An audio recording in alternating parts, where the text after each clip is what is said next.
Welcome to Safe and Sound, sponsored by White Mountain Fire and Life Safety. My name is Alison Hephner, and today on the show we have a group of women from the Breastfeeding Coalition that we're going to talk about. I'm going to allow them to introduce themselves. So, Amber, I'll start with you. Hi, my name is Amber Gentry. I'm an RN. I'm also an International Board Certified Lactation Consultant. I live here in the community, and I am a co-president with Catherine Stapley on the White Mountain Breastfeeding Coalition. Awesome. And Catherine? I'm Catherine Stapley. I'm a certified lactation counselor, and I'm working on becoming an internationally board certified lactation consultant. Oh, wow. And as Amber said, I'm the co-president of the White Mountain Breastfeeding Coalition. And my name's Amariah Fabian, and I'm a CNA working on becoming a pediatric neurologist. Wow. And I just have a passion for breastfeeding. And I've breastfed. We've all breastfed here. Mm-hmm. We've all. Yeah, and some of us have had our issues. Of course, yes. And have gotten through those and really enjoy it. So how did this Breastfeeding Coalition come about? So a couple of years ago, I decided to start a path to my doctorate degree, and as part of a requirement of that degree, I was required to do a scholarly project. And so my background for nursing is in OB women's health, and so breastfeeding is kind of where I was led. I did a community health needs assessment here in the Shiloh area, and when I was doing my research, I found that at the hospital here, Summit, we have an 89% initiation rate with breastfeeding, but over the weeks that follow when moms go home, for some reason they're dropping out. They're not continuing to breastfeed. And so the World Health Organization recommends 6 months of exclusive breastfeeding followed by introduction of solid foods with breastfeeding to 1 year and beyond. So that recommendation plus the Healthy People 2020 goal for increasing the continuation of breastfeeding is where my project went. And so as a part of that project, one of my goals was to develop this coalition to help support breastfeeding moms in the community. And then how did you two get involved? I know I just completed a master's degree in health and wellness, and as part of that program, we looked a lot at community needs like a coalition. And I had been thinking for a while that we need a breastfeeding coalition up here, but I wasn't particularly motivated to start it myself. So I was doing an internship at the hospital in lactation, and I heard about the coalition that Amber was starting, and I got to go to the first meeting and be involved. And then how did you? Kat kind of dragged me into it. She is very, very passionate, and she's very supportive and really got me through breastfeeding my second child, and I became passionate about it. And part of what I'll be studying is the effects of breastfeeding on the neurological side of things. That'll be interesting. And how it affects the mother and the baby. And so it's kind of, I came into it because Kat is extremely shy and wanted me to join her at meetings, and it just kind of fit. That's awesome. It works out. It works out good. Well, and I actually was part of the survey that was done by you, Amber, and I was actually at Dr. Conley's office, and I saw a packet there, and I was like, I work for public health, so I was like, well, it's always good to have people take these. And I was just, getting ready. It was like a month out of getting ready to have Henry, and I thought, well, this will be a good thing, and I'll be helpful. And it was more helpful to me than you'd ever think, because I had the most trouble with Henry and getting him to latch, and it was extremely painful, toe curling pain for almost 6 weeks, and I kept at it because I knew that there was a light in the tunnel and into the tunnel. And you came to my house a couple times to help me, and we tried different things. And it was just, for my situation, it was just Henry's mouth wasn't big enough at the time, and so he wasn't getting that full latch. Now it's much better. Now we're figuring out the biting thing. He likes to bite, and he likes to pull it through his gums, and I'm just like, ah! And then he smiles. So we're fighting about that right now. But it really helped me because a lot of my support structure, they saw how bad it hurt and the pain I was going through. And so I can see how they're like, oh, just stop. It's okay. Just don't do that. You're hurting yourself. And you said something that was the most important thing to me. It said, sometimes it just isn't perfect. Sometimes, because they always say, if it hurts, you're doing it wrong. And you think, oh, well, I can't do this. I'm doing it wrong, obviously. There's something wrong with me. And that's not the case. You said, sometimes it just hurts and you can't help it. And that completely made me feel like, okay, I'm not a failure, Yeah. Because I think sometimes women quit because they're just like, one is too much. Mm-hmm. And two, they don't have that support structure. And is that what you guys notice? Or? Yeah, I think you're exactly right. I think sometimes when things aren't going the way they should be going, or how people perceive is the perfect way for things to go, people get discouraged. They don't know where to turn for help, or they feel like they can't ask for help. So, but they can. There's finding that help is sometimes an issue. But what is the help up here? I mean, so Summit is really showing a big commitment to breastfeeding. They have created some positions for lactation consultants within the hospital. They're trying to get 7-day-a-week coverage with lactation consultants in the hospital. So I feel like they're getting really good support in the hospital. And then the lactation consultants are also available to work with moms after they go home. But I think it's that after they go home part, like, where do I go for help? So there are lactation consultants within the WIC program. There are lactation consultants just within the community. Some of us do private consulting if they're, not able to get to a clinic or something like that. Our website, the coalition website, is going to have the contact information for different lactation consultants or counselors that they can call. I mean, I know also Healthy Steps has some home visitors that help with breastfeeding. So we have access. Yeah, so we're actually very fortunate because we do have resources. It's just people might not know those resources are there. And that's one of the things the coalition's doing, is getting that information out to the public. Right. The other thing that I saw was very important to me was your education in your survey. And you guys are bringing that education to other people, correct? And I did the Lamaze class, and I had said this in the meeting. I've done the Lamaze class, and it was like, okay, I've done that once, I'm good to go. And it didn't, my situations didn't work out to where I got to lose Lamaze anytime. It was either too fast or too long. But as far as the breastfeeding education, I learned so much I did not know. It was like the golden hour. No clue about that, my other 2 pregnancies.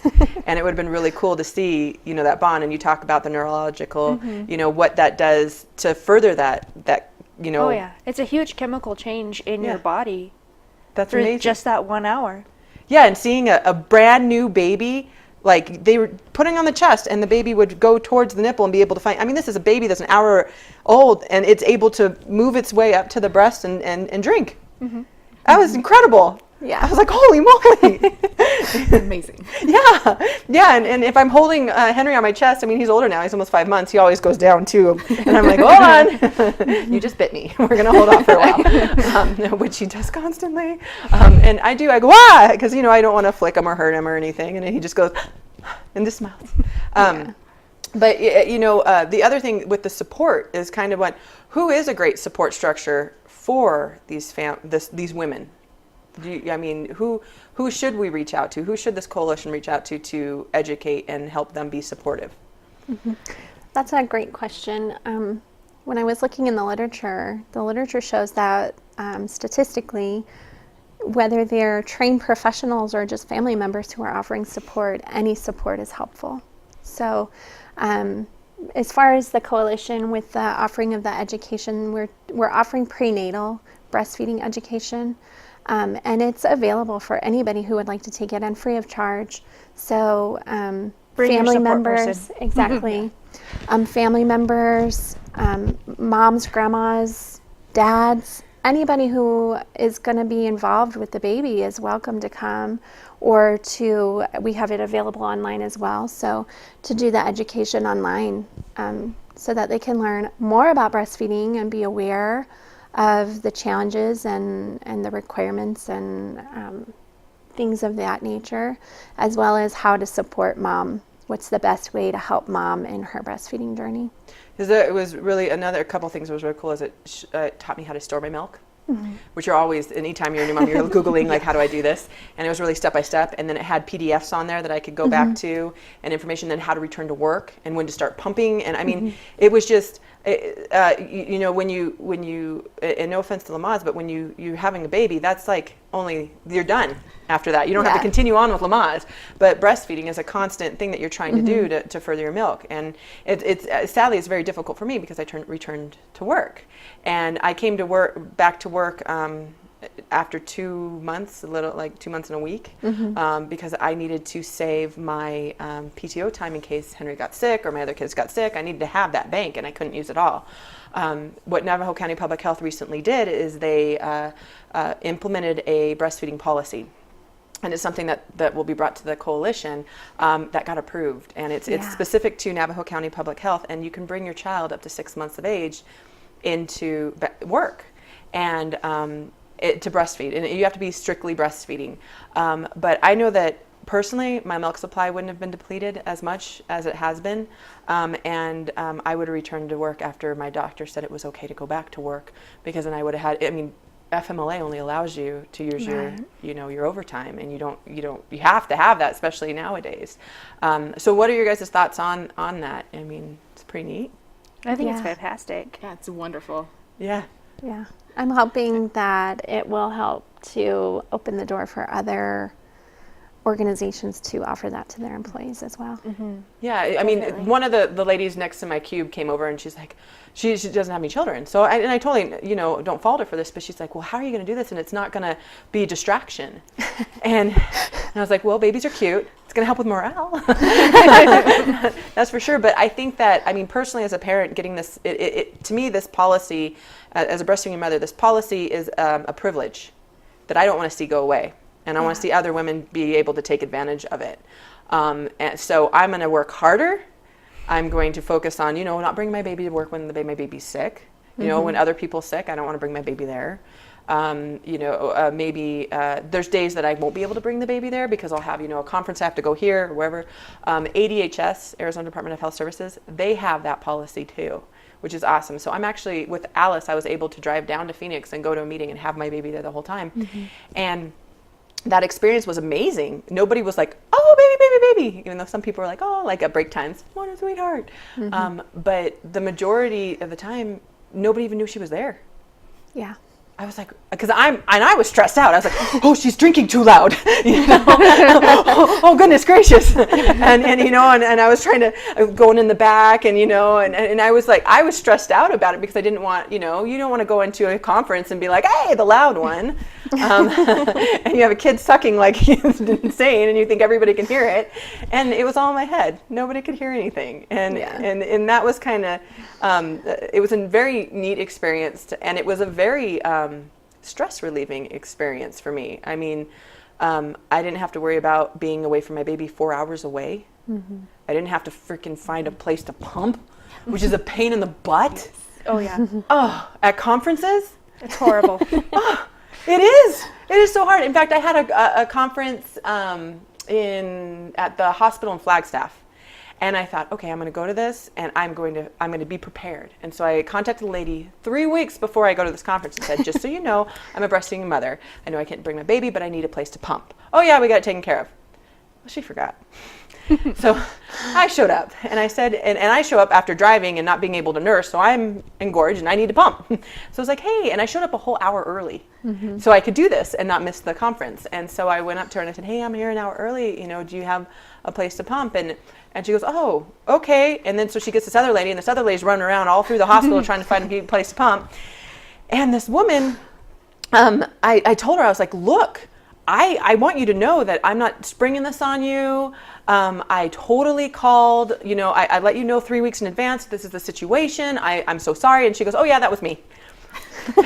So then after that, she proceeded to tell me, oh, if you need anything, just get a hold of me anytime. And I'm like, yeah, okay, well, lady, that's not going to happen. But it took them about 45 minutes to find me a place, which was just up the elevator one step. And it was right in front of the OB room. And it was a great lactation room. They had a sink there. They had everything I needed. And they had magazines. I didn't need a magazine. But they had like these little curtain things up, and they had like 5 booths that you could go into, and it was fine. And they even stored my milk for me and put my name on it, and that was nice. Mm-hmm. But I was late to the meeting. It took a long time, and then it discouraged me from pumping again until after the meeting. So I waited until I was engorged again, and then I'm hurting, and then I went up there, and then it kept me later than I wanted to be getting home. So it was kind of like, it went forward as a little bit of a stressor for me, and that sucked. I wish that she would have taken on a little bit more of the responsibility in helping me, to try to be supportive. That's another support structure. So I guess it's not just, husbands, friends, family. Yeah. There's also the support of agencies in this. And she was a secretary, but her boss was an RN, and her boss was amazing. I mean, she was like running around like, we need to help this woman. and so that I knew she was there for me. I should have contacted her. But anyway, so I'm very excited for this coalition. I think it's coming together very good. I know that WIC is also Navajo County Public Health. Yes. WIC is a part of it. Yes. And you brought up the fact that they do lactation consulting in their appointments, and they helped. I mean, when I was having my issues, I went to you, I went to Summit, I went to my doctor, I went to WIC, and it was very difficult. And it's better now. And you talk about the neurology of it. It's just I hold him and I just smile and I love it. And I love it when he smiles back and the little milk comes down and I just. I kind of want to breastfeed forever now, with him, because he's my last. and he's my favorite because he's so cute. And my girls, I love them, but they drive me crazy. 2 girls are a little nuts, but anyways, yeah, I'm very excited for where this can go. Now, with your survey, what did you find out? How many people, did you have quite a few that kind of lagged off? So that's a good question. In my project, I had started out with 9 participants. 1 participant basically only returned the consent form, so didn't really truly participate. And then of the 8 that actually continued through the prenatal and into the postnatal phases, 1 of them breastfed only in the hospital and said, this isn't for me. And then 1 of them stopped around 5 or 6 weeks. So in my very small group of participants, it was about a 75% continuation rate at 12 weeks, because I went 12 weeks. I did 12 weeks of lactation support, where I was in contact pretty regularly with the participants, monitoring a daily breastfeeding log, things like that. And things in the log would trigger me to make a further contact, like, oh, I see you're having more pain. Is there something I can help you with? Lots of times. So a 75% continuation rate, even though it was a very small sample, is much higher than what we're seeing in our community, in our state, and in the country overall. Yeah. So the continuation rate at even 6 months is as low as 36%. Oh, wow. Mm-hmm. Yeah. And I think part of that, a large part of that, is just women don't know where to go for help, or they don't have the support that they need to continue. Well, and as another support structure, it's not just the coalition, but it's us as women who've breastfed. Mm-hmm. Mm-hmm. I mean, have any of you had friends that you've helped out, or just her?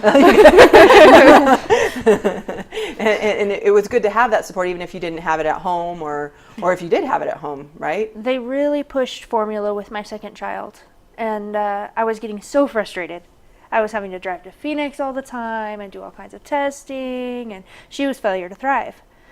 Turns out she's just genetically small, but I was so frustrated that my milk supply dropped, and Kat actually gave me the extra supply that I needed.